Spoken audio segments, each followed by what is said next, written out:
மாயனை மண்ணு வட மதுரை மைந்தனை தூய பெரு நீர் யமுனை துறைவனே ஆயர் குலத்தேனில் தோன்றும் அணி விளக்கை ஆயை குடல் விளக்கம் செய்த தாமோதரனே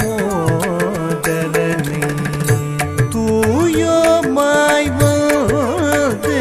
நாம் தூமலர் தூவி தொழுது வாயினால் பாடி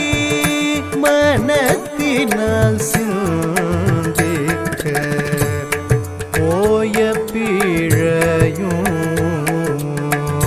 போக்கு தருவான் நின்றனவும்